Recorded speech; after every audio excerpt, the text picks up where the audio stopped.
Let's go to Lieutenant Chris Olivarez, the Texas Department of Public Safety. He's been monitoring this. Unfortunately, he and his men and women in ways that you cannot imagine. Always good to have you, Lieutenant. We're learning that the administration kind of wants to do what the governor of Texas has been doing and take some of these who are apprehended at the border and bring them to points further north. I think the difference with the president's plan is to keep them in Texas. But can you update us on that? Good afternoon, Neil. Yeah, so right, you're right on point with that. So all it's going to do, I mean, it's great for the smaller border communities that are along the border because it alleviates the overcrowding and some of those mass releases of these immigrants that are being released into the smaller communities. But all it's going to do is all they're doing is transporting those immigrants to a larger facility in larger cities, and then ultimately going to transport them to their final destination. So it doesn't solve the solution. This is not an end result. All it's going to do is, as I mentioned, is continue to transport these immigrants through the process to larger cities and then from there to the ultimate destination. And with that messaging, all it's going to do is just create more, chaos at the border. And what I mean by chaos is large, massive groups of immigrants coming across. And that's what we're talking about right now. And the single adults, the runners and gotaways, over 440,000 known gotaways for this fiscal year. We still have 5 more months to go, and we're not even taking into account the unknown gotaways that go undetected, that don't set off any cameras, any sensors. Those are the individuals that we need to focus on and worry about because, again, we don't know who they are and where they end up. Yeah, to your point, we're just showing at screen showing the encounters in May, I believe a little bit north than 239,000, Lieutenant. I know it's a guess, but those are known encounters. Now, a good many of them get away, right?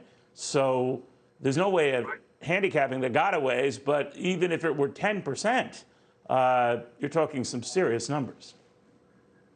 You are, and even with the known gotaways, that's just an estimate. And they're going based off cameras. They're going based off, foot tracks they see out there. That doesn't even give you an exact number of how many would be in that particular group. So that's just an estimate that 440,000. The number is much higher. And of course, those individuals, you don't know who they are until you actually put hands on them, actually apprehend them, and properly vet them to find out exactly what their criminal histories are, what their intentions are, where they're going. And this is where, Border Patrol, even our state troopers come across, criminal gang members, those with violent criminal history, sex crimes that are trying to make it further into the interior and blend in with these family groups. And that's what we've been seeing most recently, these large family groups that are coming across, unaccompanied children. You do have single adults that are mixed in with those groups. So again, this goes to show you how the tactics are changing with the human smugglers. They're taking full advantage of this current border crisis and these massive groups of immigrants that are coming across along the southwest border.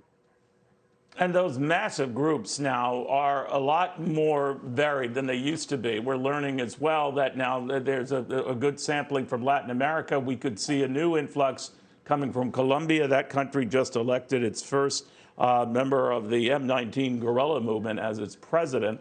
And a lot of people are interpreting that as a struggle for the Colombian economy if he does some of the things he's talked about. So you could get a new migrant wave from Central and South America on top of what we're already seeing. What do you see?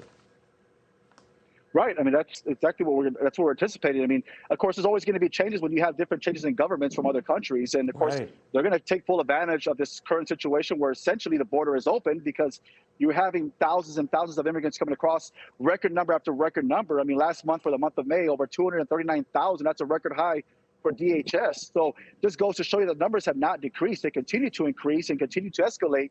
And not just in terms of mass migration, but also national security. When you talk about drugs, fentanyl, we have never dealt with a fentanyl crisis. And now we're seeing hundreds of Americans are dying every day. Nearly 300 Americans die every single day because of fentanyl poisoning.